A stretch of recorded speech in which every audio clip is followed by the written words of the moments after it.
Hey guys, what's up? Kevin Francisco here from yugatech.com, and today we're gonna take a closer look at the new Nokia 6, which marks the comeback of the company under HMD Global. Are you ready? Let's go! The Nokia 6 features a 5.5-inch IPS LCD display sporting a full HD resolution. It feels familiar on hand but at the same time exudes a certain appeal to it. What's a bit off with the phone is its top and bottom bezel, which is a bit thick for our liking. Below the display, a rectangular fingerprint scanner is in between the two backlit-enabled capacitive keys. Above is the earpiece, front sensors, and 8-megapixel selfie camera. There's also the classic Nokia logo on the top right corner. The entire sides of the Nokia 6 are made up of an aluminum frame with visible antenna bands. Both the volume rocker and power and lock button are on the right-hand side while the hybrid card tray is on the left. Up top is the 3.5mm headphone jack with a single antenna band extending on the opposite side of the port. The bottom end is familiar with the micro USB port at the center. The main microphone is placed just next to it with the loudspeaker also lined up. The back of the phone is reminiscent of an old Lumia, but this time it's made of pure metal. The main 16-megapixel camera is at the center with its dual-tone LED flash and laser autofocus. They protrude a little bit, making them prone to scratches. Meanwhile, the noise-cancelling microphone sits above the camera module. The overall quality of the Nokia 6 is not far from the Nokia we are accustomed to before, just like the fingerprint magnet back panel. We must admit, the phone is well built and handsome. With Nokia logo shining on its back, we'd put this on the table just to show that the brand is still alive. The handset has a vibrant 5.5-inch IPS LCD with a resolution of 1920 by 1080 or simply Full HD. This translates to a crisp pixel density of 401 ppi. Colors are well saturated with a good amount of deep blacks and balanced whites. It has good sunlight legibility and has wide viewing angles. There's a stereo setup on board the Nokia 6. You get 2-channel speakers using the loudspeaker located at the bottom and the earpiece up front. It's a similar configuration with the iPhone 7 and it provides a better listening experience. It can get loud enough to enjoy a YouTube playback, but keep in mind that the bottom firing speaker is more powerful than the earpiece. No worries though, as it's not noticeable during playback.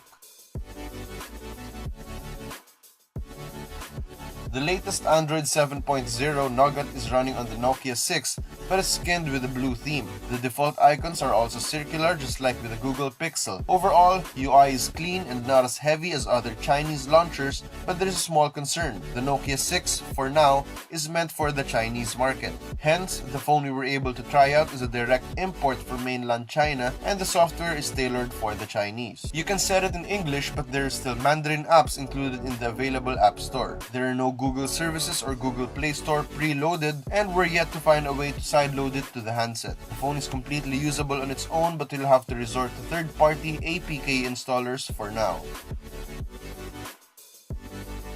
The phone has a 16-megapixel rear camera equipped with face detection and laser autofocus systems. This enables the Nokia 6 to focus faster even in low-light scenarios. The front camera, on the other hand, has an 8-megapixel shooter for selfie. The camera launcher is straightforward with a few shortcuts on the sides for quick toggles like flash, HDR mode, and more. Captured details are good with minimal processing, may it be outdoors or indoors. White balance is spot on and dynamic range is well compensated in HDR mode.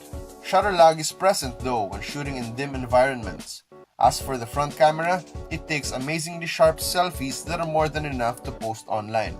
Video recording is capped at 1080p as it doesn't have enough processing power to do 4K, but the 1080p capture is one of the best in its league. Quality is great with decent audio recording. There's also a slow-mo option at a lower resolution. We're glad the Nokia 6 shines in the camera department. It will live up to the expectations of fans and enthusiasts alike. Inside the Nokia 6 is the lower-tier Snapdragon 430 octa-core processor with Adreno 505 graphics. The Snapdragon 430 is basically composed of 8 cores of ARM Cortex A53 with a maximum clock speed of 1.4 GHz. The handset gets a generous amount of 4GB of RAM, which we only see in mid to upper class handsets. With Android 7.0 Nougat out of the box, this configuration ensures smooth overall performance. Switching apps is swift thanks to the generous memory, although gaming will not be its forte. We installed NBA 2K17 to test out its limits, and it can still be played in high settings, but it's a bit choppy. Lowering it down to medium settings will give it smoother frame rates suitable for long hours of gaming. The phone heats up a bit about after 15 minutes, but nothing to be concerned about. As for benchmark tests, it scored about the same with its colleagues in the Snapdragon 400 series.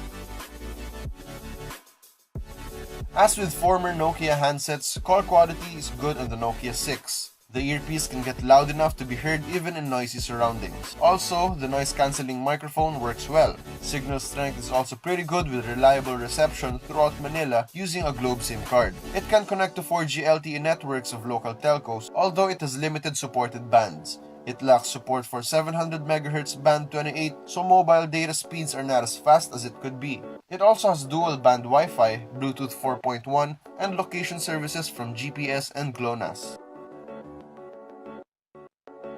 Despite having a large body, the Nokia 6 only has a 3000 mAh battery. Not that it's not enough to last a day, but we hope for a higher capacity. Actually, our initial video loop test surprisingly lasted for almost 33 hours. With a more definite test using PCMark battery test, the phone lasted for 10 hours and 31 minutes. Still an impressive endurance score for its cell capacity. In the end, did the Nokia 6 live up to our expectations? Well, if not only for the China-specific ROM and expensive grey market price tag, it is a reputable candidate for those looking for a handsome Android device. We are impressed with the design and camera performance of the handset. Official local availability is later this year, so there's more to expect from the new Nokia Mobile. The handset is sold in Lazada for 18,590 pesos as of right now. We expect the phone to become cheaper soon as stocks are limited for now. Otherwise, we'll have to wait for the official release for prices to normalize.